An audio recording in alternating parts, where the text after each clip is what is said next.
Think about it. How many times have you checked the news today? Not out of real necessity, but on impulse. An automatic, almost unconscious swipe of the finger. You wake up, and before you even feel your own body, you're already absorbing tragedies, scandals, catastrophes.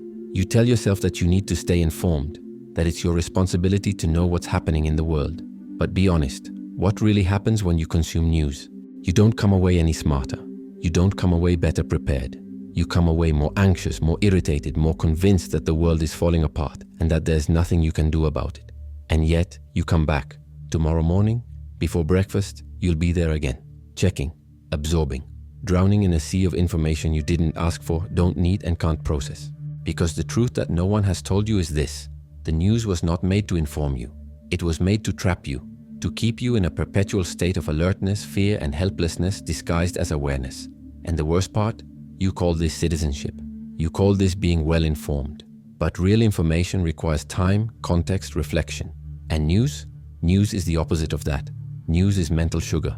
Sweet, fast, addictive, and completely destructive. Schopenhauer said that the world is will and representation. In other words, the reality you experience is shaped by how you perceive it. And the news shapes that perception in a very specific way. It teaches you that the world is chaotic, dangerous, incomprehensible. It bombards you with problems you can't solve, threats you can't avoid, tragedies you can't prevent. And deep down, very deep down, you know this. You feel it, but you keep coming back. Because stopping consuming news seems wrong. It seems irresponsible. It seems ignorant. But what if I told you that the opposite is true? That the more you consume news, the more ignorant you become. That the illusion of being informed is exactly what keeps you uninformed?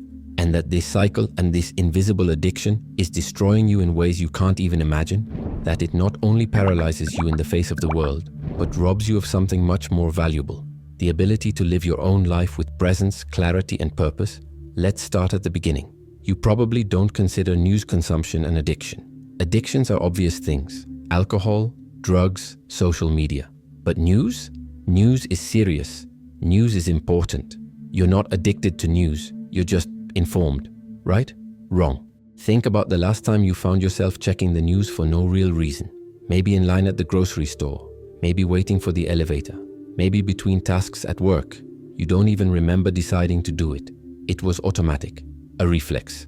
And when you finished reading that headline about a political crisis, a tragic accident, a catastrophic forecast, what did you do with that information? Nothing. You didn't take any action. You didn't change any behavior. You didn't help anyone. You just absorbed it. And a few minutes later, you had already forgotten. But the feeling remained. That slight anxiety, that vague discomfort, that weight on your chest that you don't even know where it comes from. And then, without realizing it, you go back. Because your brain has already learned. When there is emptiness, when there is silence, when there is boredom, the news fills the void. It gives you the illusion that you are doing something useful, something necessary. But you're not. You're numbing yourself. Think about it. When was the last time you were silent, without stimulation, without distraction, without consuming anything? Without a screen, without sound, without news? How long can you stand being alone with your own thoughts before you need to check something? Before you need to know what's happening out there? Because that's what we're talking about. Not information, but escape. Escape from silence. Escape from boredom. Escape from yourself. The news has become the background noise of your life. That constant noise that prevents you from hearing what really matters. Your own thoughts, your own doubts, your own fears. And the more you escape, the more you need to escape. Because the emptiness only grows. That's the trap. The news sells you the idea that you need it to be a conscious citizen, to not be alienated. But the truth is that it alienates you from yourself. It occupies the mental space that should be yours. It replaces genuine thinking with programmed emotional reactions. And you accept this as normal, as inevitable, as the price of living in the modern world. But it's not. Heidegger called this public chatter, this state in which everyone talks about everything, but no one really thinks about anything. Authentic existence for him requires that you step away from collective chatter and return to yourself, to your own questions, to your own life. But the news does exactly the opposite. It pulls you out. It convinces you that what's important is always out there. In politics, in the economy, in scandals, in crises. And while you're looking there, your own life slips through your fingers. Think about that family lunch where everyone is looking at their cell phones. That moment in the park when you should be present, but you're reading about a crisis on the other side of the world. That important conversation that was interrupted because a notification came in. That personal project you never finish because there's always something more urgent to follow. The news steals your attention. But not only that, it steals your life. Do you know anyone who consumes a lot of news and is in fact a calm, balanced, happy person? Someone who wakes up excited, sleeps well, lives lightly? Probably not. Because consuming news is like drinking salt water. The more you drink, the thirstier you get. The more you inform yourself, the more you feel you need to inform yourself. Because there is always more. There is always something worse. There is always a new threat, a new reason to worry, a new reason not to relax. And deep down, you know you're not making any difference. You know that knowing about the earthquake on the other side of the world doesn't make you more useful, more aware, more human. But you keep going, because invisible addiction has this characteristic. It doesn't have to make sense. It just has to fill the void. And the most tragic thing? This addiction is socially accepted, encouraged even. If you say you don't follow the news, people look at you with contempt. How can you not know that? How can you be so alienated? But no one asks, how can you consume so much tragedy and still do nothing? How can you live in a state of perpetual alert and find it normal? Because the truth is that being informed has become synonymous with being anxious. Being in the know has become synonymous with being lost. And being aware has become synonymous with being paralyzed. Think about that moment when you close the news app. You've just read about a humanitarian crisis, a new outbreak of violence, catastrophic predictions for the future. And then you go back to your day. You make coffee, you go to work, you have lunch, as if nothing had happened. Because in practice, for you, nothing happened. You just consumed a piece of abstract suffering, felt a vague discomfort and moved on. And tomorrow, you'll do it again, and again, and again. That's the cycle. That's the addiction. And the most insidious part, you don't even realize you're stuck in it, because the news convinces you that you're doing something important, something necessary. But in reality, you're just running away from silence, running away from the responsibility of looking inward, running away from your own life. And the more you run away, the more dependent you become, because the emptiness only grows. And the news is always there, ready to fill it with more anxiety, more outrage, more helplessness, but never ever with peace. There's an image that sums this up perfectly. You, at the end of the day, exhausted, lying in bed, scrolling through your newsfeed. You're not relaxing, you're not resting. You're bombarding yourself with more stress, more worry, more tragedy. And you call this staying informed. But what you're really doing is ensuring that you won't sleep well, that you'll wake up tired, that you'll start the day already anxious, already overwhelmed, already defeated. And it's exactly this silent paralysis that brings us to the next point. Because news addiction isn't just about distraction. It's about control, about teaching you day after day that you are powerless, that the world is too big, too complex, too dangerous, and that all you can do is watch. In the 1960s, two psychologists named Martin Seligman and Stephen Meyer conducted an experiment that changed the way we understand human behavior. They put rats in cages and began applying electric shocks. But there was a difference. One group of rats could stop the shocks by turning a wheel. The other group could do nothing. The shocks came no matter what they did. The first group of rats remained normal, active, curious, resilient. But the rats that had no control over the shocks developed something devastating, learned helplessness. They stopped trying. Even when they were put in situations where they could escape, they just gave up. They became passive, apathetic, depressed.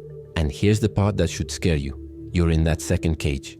Every time you open the news app, you're bombarded with emotional shocks. A war, a corruption scandal, a heinous crime, an economic crisis, an environmental catastrophe. And you feel it. You absorb it. Your body reacts, your heart races, your stomach tightens, your mind races.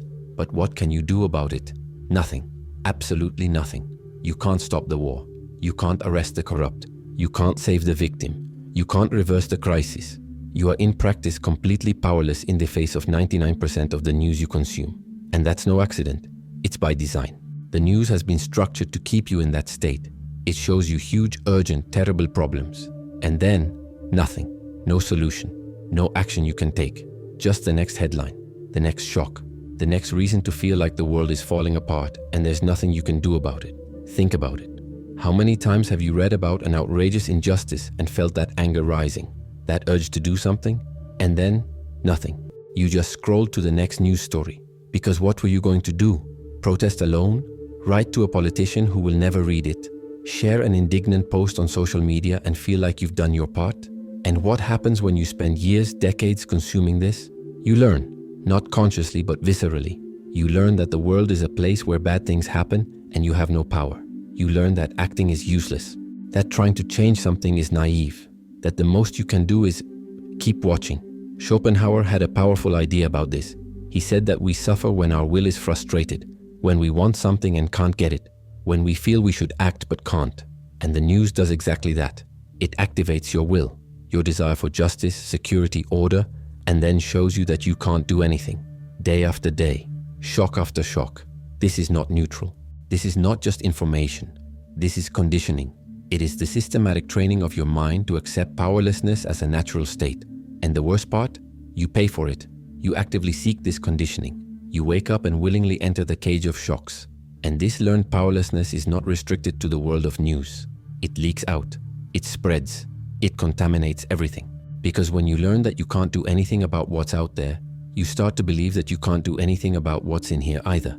About your life, your work, your relationships, your dreams. Do you know that feeling? That deep exhaustion that isn't physical but existential? That voice that says, why try? Nothing's going to change anyway. That resignation that sets in slowly without you noticing? That's not just laziness, that's not just depression.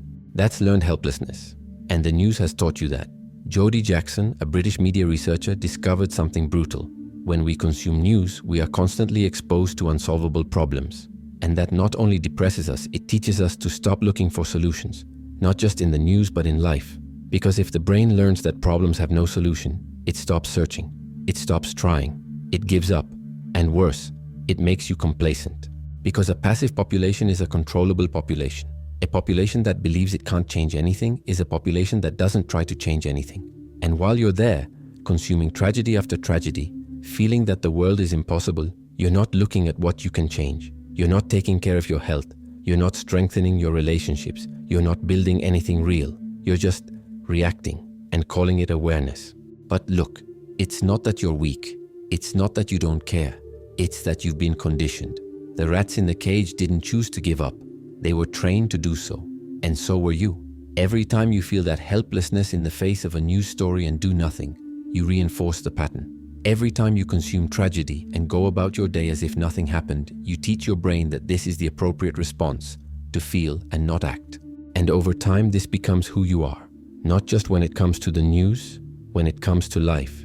Think about that project you abandoned, that dream you gave up on, that relationship you let grow cold, that difficult conversation you never had, that change you always put off.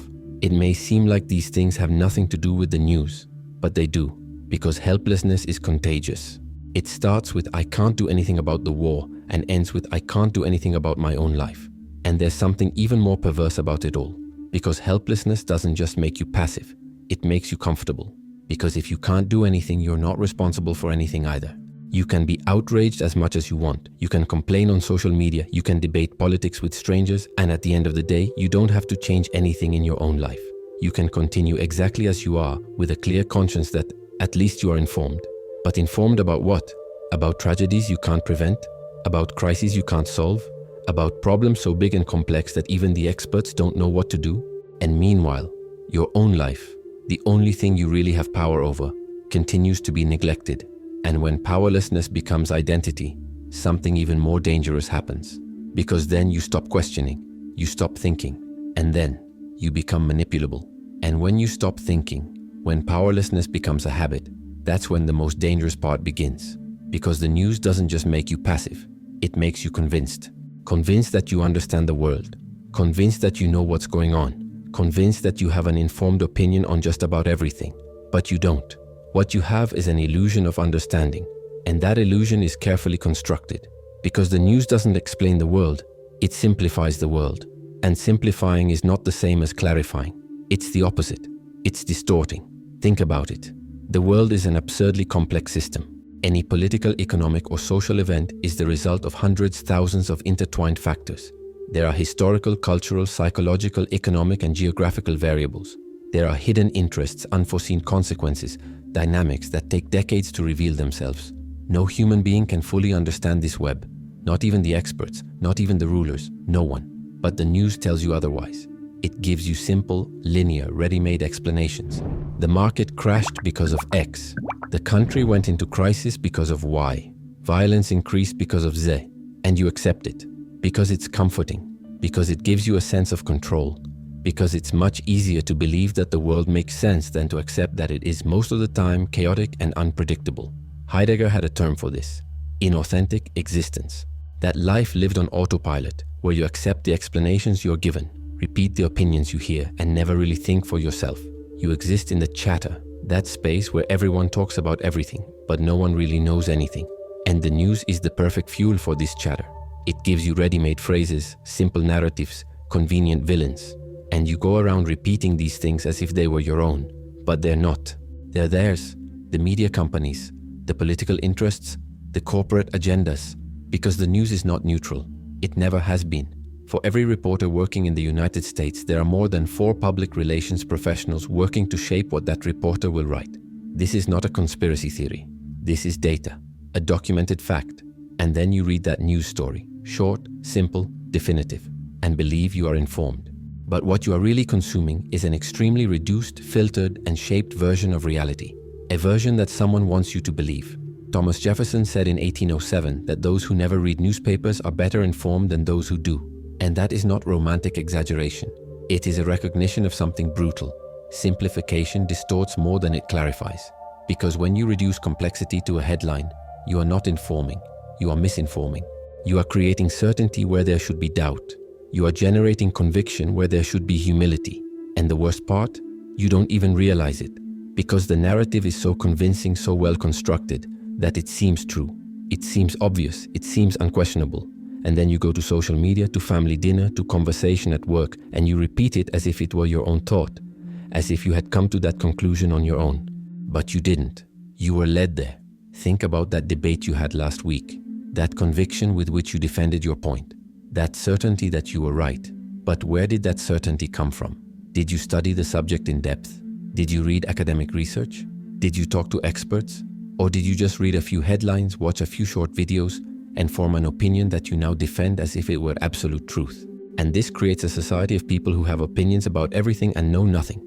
People who debate with absolute conviction on subjects they barely understand. People who turn disagreement into enmity. Because when you think you know the truth, those who disagree with you are not only wrong, they are on the side of evil.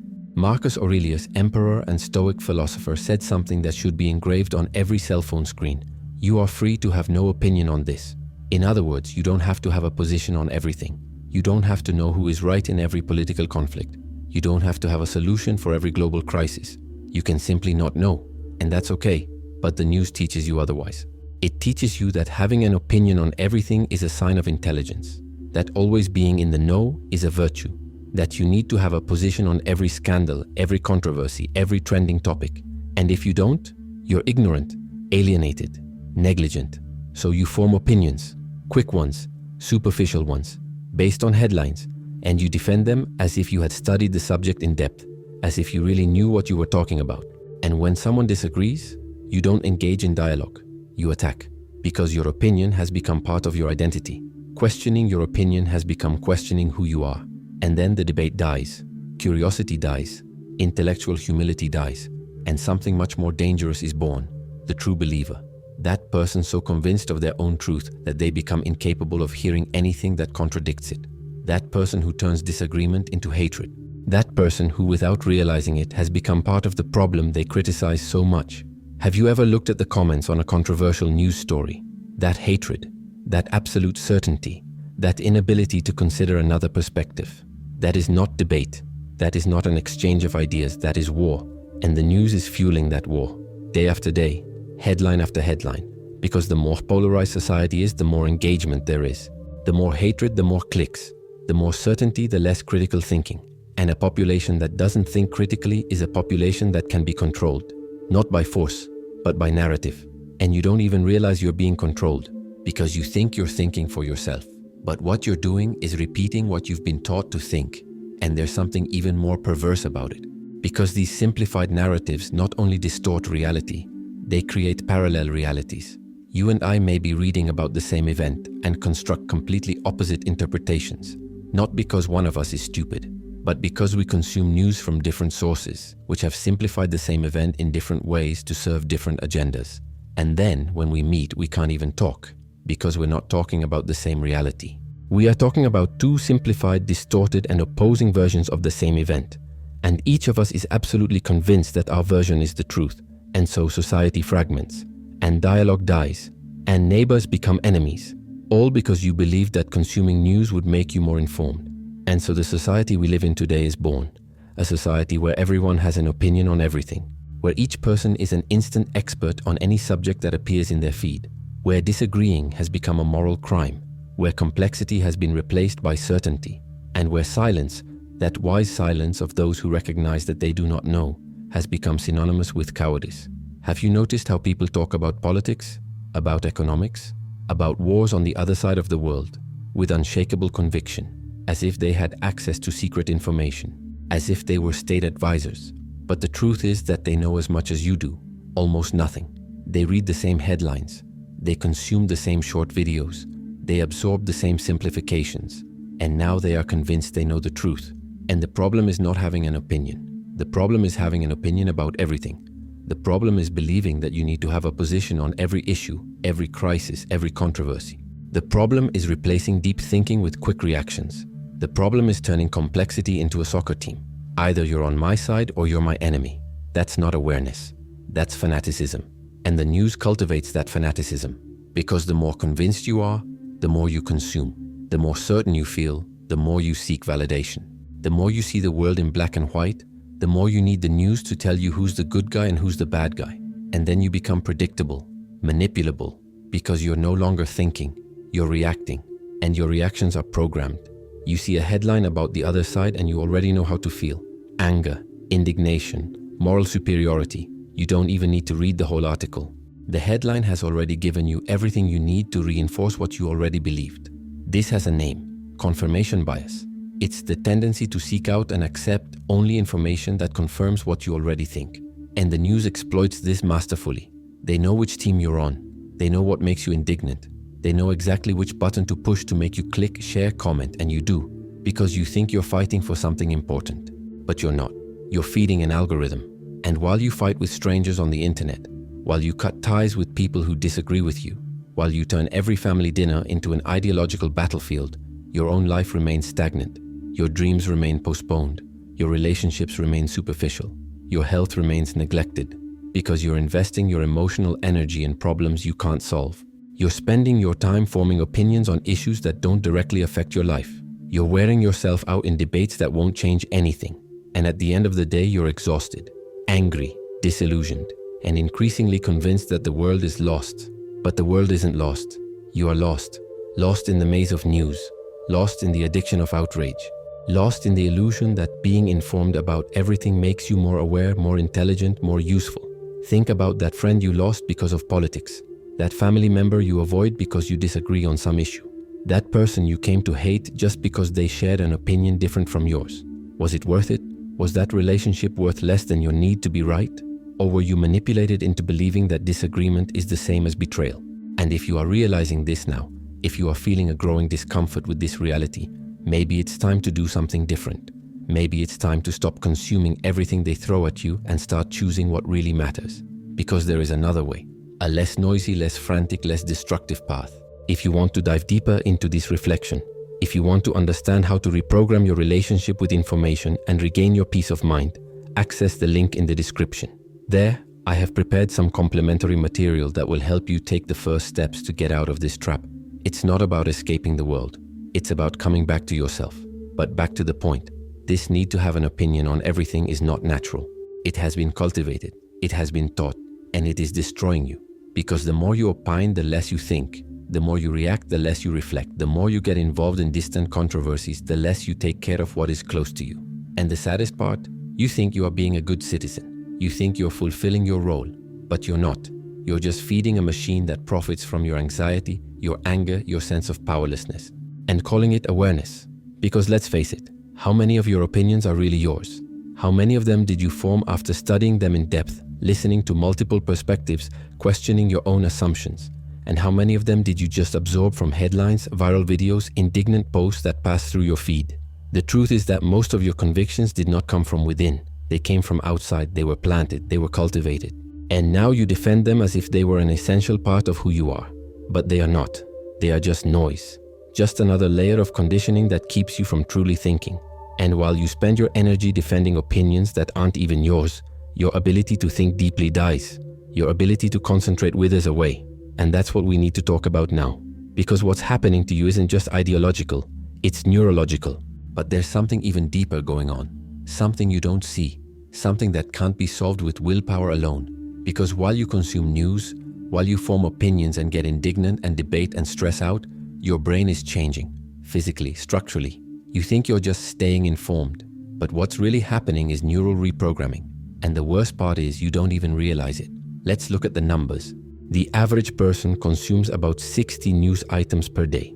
That means 20,000 news items per year. 20,000 small shocks of fragmented, simplified, sensationalized information. 20,000 doses of stress, anxiety, outrage. And you think this has no consequences? It does, and science has already proven it. Researchers at the University of Tokyo have discovered something frightening. The more news a person consumes, the fewer neurons they have in the anterior cingulate cortex. This is the region of the brain responsible for attention, impulse control, and moral reasoning. In other words, consuming too much news literally shrinks the part of the brain that allows you to think, focus, and make ethical decisions. You're not just distracted, you're neurologically compromised. And that's not an exaggeration. It's not a metaphor. It's anatomy. Byung-Chul Han, a Korean-German philosopher, calls this the society of fatigue. We live in a world of constant hyperstimulation, where we are bombarded with information all the time, where there is never silence, where there is never rest. And that doesn't make you more productive. It makes you exhausted, not physically, existentially. Because the human brain was not made to process this amount of information. It was not made to receive 60 emotional shocks a day. It was not made to be in a permanent state of alert. And when you force it, when you compulsively consume news, the brain does what it can. It shuts down. It simplifies. It stops processing deeply and just reacts. And then you become what you feared most, an informational zombie. Someone who consumes, but retains nothing, understands nothing, transforms nothing, just moves on to the next headline. Do you know someone who used to be a voracious reader? Someone who devoured books, who could concentrate for hours, who had deep and sustained attention? And then, little by little, that person lost it. Today they can barely finish a long article.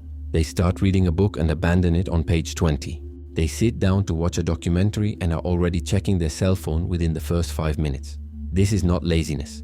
This is not a lack of interest. This is brain damage. And the news has caused this damage.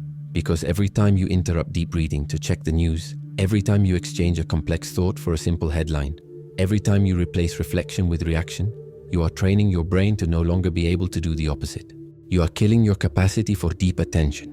And that capacity doesn't come back on its own. It needs to be rebuilt, and that takes work. But most people don't even realize they've lost it. They think it's normal to be unable to concentrate. They think it's normal to live in a state of perpetual distraction. They think it's normal to start lots of things and never finish any of them. And then they feel guilty, stupid, like failures. But you're not stupid. You've been sabotaged.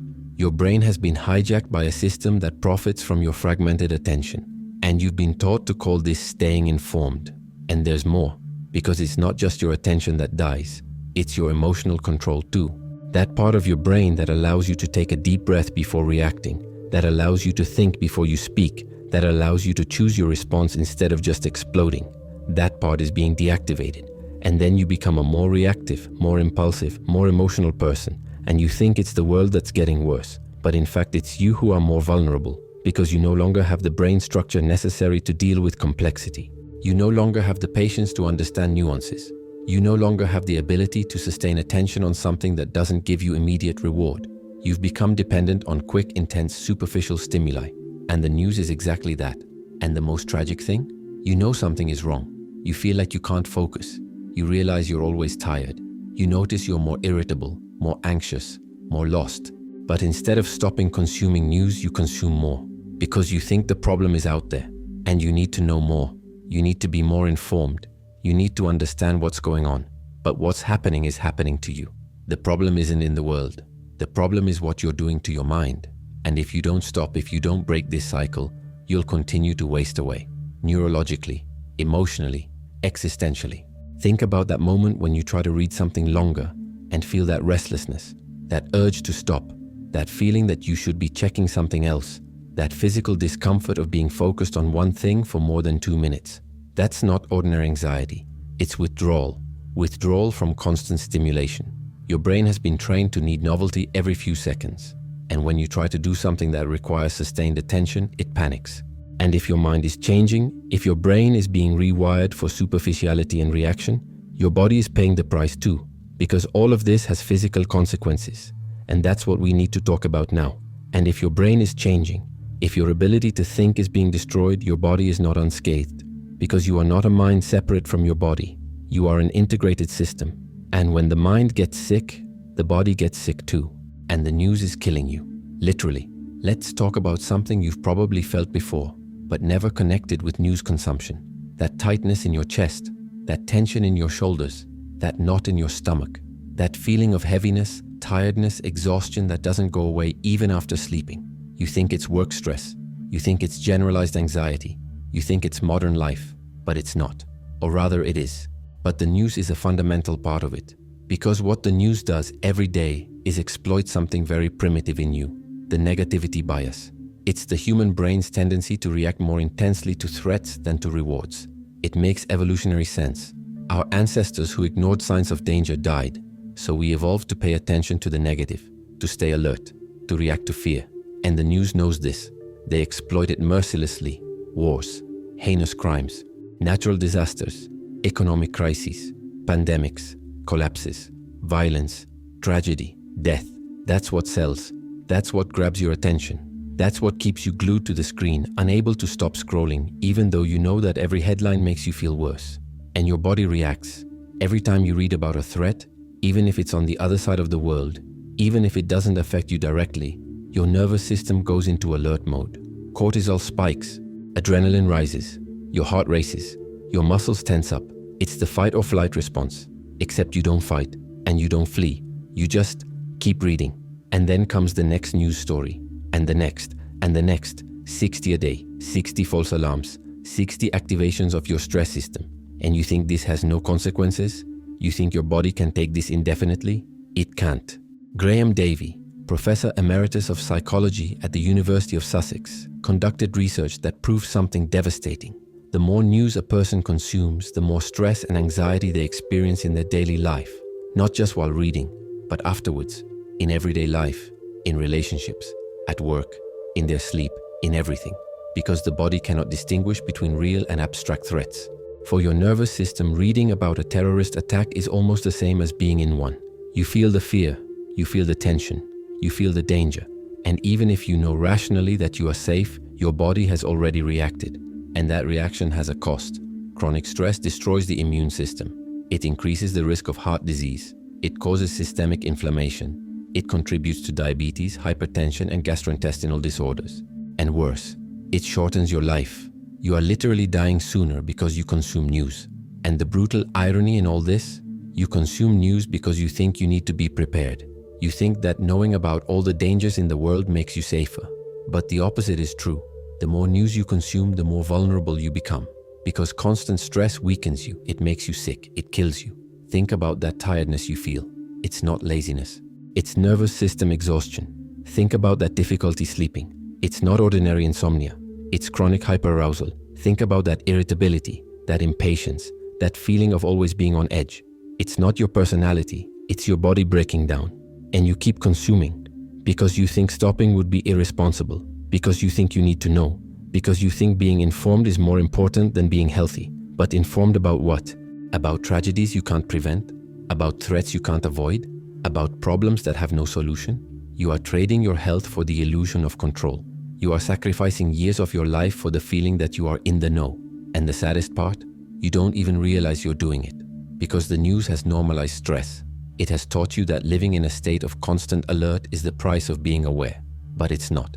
It's the price of being manipulated. And there's something even deeper here. Something that is rarely talked about. The news isn't just toxic information. It's a socially accepted form of self-flagellation. You wake up and voluntarily expose yourself to suffering. You actively seek out content that makes you feel worse, and you call it civic responsibility. But why? Why do you do this? Is it really about being informed? Or is consuming tragedy a way to avoid dealing with your own life? Is it easier to worry about distant wars than to face that conflict in your marriage? Is it more comfortable to be outraged by corrupt politicians than to admit that you are betraying your own values? Because the news gives you a perfect excuse. It allows you to feel that you care, that you are a good person, that you are on the right side, without requiring you to change anything in your own life. You can consume tragedy, feel superficial compassion, and continue exactly as you were. And that's convenient, it's comforting, it's addictive. But your body is paying the price, and eventually the bill will come due. And when it does, it won't be a headline. It will be a diagnosis, it will be a breakdown, it will be your body saying, enough, I can't take it anymore. And then you'll realize, but maybe it will be too late, or maybe not. Maybe you can choose differently now, before the damage is irreversible, because there is another way to live, a more lucid way, more free, more you. So what to do? How to get out of this trap? How to reclaim your mind, your body, your life? The answer is simpler than you think, but also scarier, because it requires you to do something that goes against everything you've been taught. You need to stop, completely, radically. You need to abstain from the news. And no, this is not running away from the world. It is not burying your head in the sand. It is not being alienated or irresponsible. It is exactly the opposite. It is regaining your autonomy. It is protecting your mental health. It is choosing to live your life instead of just reacting to the lives of others. Ralph Dobelli, a Swiss author who has written extensively on this subject, proposes an experiment. 30 days without news. No apps, no websites, no TV, no radio. 30 days of informational silence. And what happens? In the first few days, you will feel withdrawal symptoms. You will feel that urge to check, that anxiety of missing something important, that fear of being uninformed. But resist, because this is just the conditioning leaving your system. It's the addiction asking for another dose. And then something extraordinary happens. You begin to feel clarity. Your mind stops being constantly agitated, constantly reacting, constantly on alert. You start to sleep better, to feel less anxiety, to have more patience, to think more deeply. You discover that the world hasn't ended because you stopped consuming news. You discover that the important things still reach you through conversations, from people close to you, from reliable sources. And you discover that 99% of what you were consuming was completely irrelevant to your life. Because let's face it, what really matters? Your health, your relationships, your work, your dreams, the people you love, the projects you want to build. That's within your reach, that you can change, that you can influence. Epictetus, the Stoic philosopher, opened his manual for life with a fundamental distinction.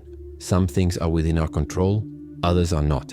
And peace of mind depends on investing energy only in what is within our reach. But the news does the opposite.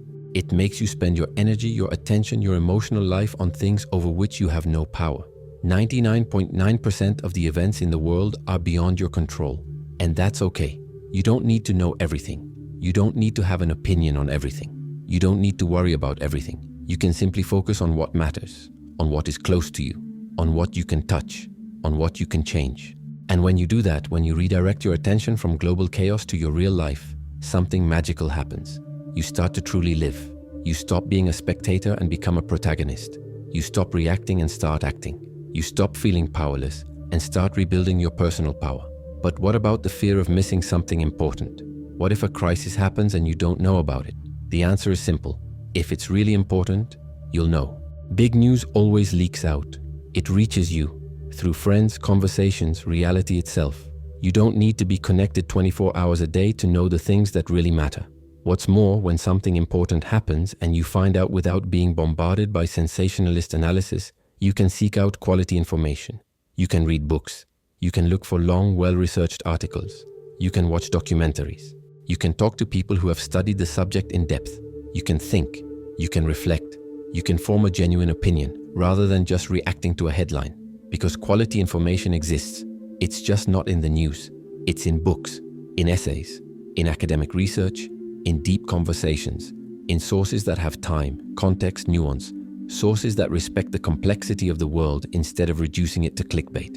And when you trade news for real knowledge, you don't become less informed. You become more informed because you are truly learning. You are building real understanding. You are developing critical thinking and not just reacting emotionally to stimuli designed to manipulate you. Nietzsche said something brutal about this. They are always sick. They vomit their bile and call it a newspaper. He saw it, over a century ago, that the news is not about informing. It's about contaminating, and you have the right to refuse to be contaminated. You have the right to protect your mind. You have the right to choose what enters your consciousness. You have the right to live without being in a constant state of stress, fear, and helplessness. And that doesn't make you alienated. It makes you free. Free to think for yourself. Free to focus on what matters. Free to build a life that makes sense. Free to be who you really are, without the constant noise trying to tell you who you should be. And in the end, the question isn't, how will I know about things if I stop consuming news? The real question is, what am I going to do with all this time, all this energy, all this mental clarity that I'm going to regain? Because you will regain it. You will be able to read an entire book again. You will have deep conversations again. You will sleep well again. You will feel peace again. And then you will realize how much you were missing, how much you were killing yourself, how much you were living on autopilot. And then you will be able to choose, truly, consciously, how you want to live, what you want to invest your attention in, what you want to fight for. And that choice will be yours, not theirs. Yours. You don't need to know everything. You need to know yourself. You don't need to be in the know about the world. You need to be present in your own life. And when you do that, when you choose clarity over chaos, presence over distraction, real life over virtual tragedy, then you become free. And freedom in the end is this, the ability to choose where you place your attention. Because your attention is your life, and you have every right to protect it. So what will your choice be? Another day consuming tragedy, or the first day of your liberation? Let me ask you a question. After everything you've heard here, do you still think that consuming news makes you more informed? Or have you finally realized that you are destroying yourself in the name of a consciousness that was never yours? If you've made it this far, you've already taken a step beyond most people. You watch the videos. You reflect on each idea. Now the question is, how far do you want to go with this? If you want to take the next step and truly apply this knowledge to your life, the codes of the White Rabbit are ready for you. The link is in the video description. Remember, success is a decision. The choice is yours. Count on me and follow the White Rabbit.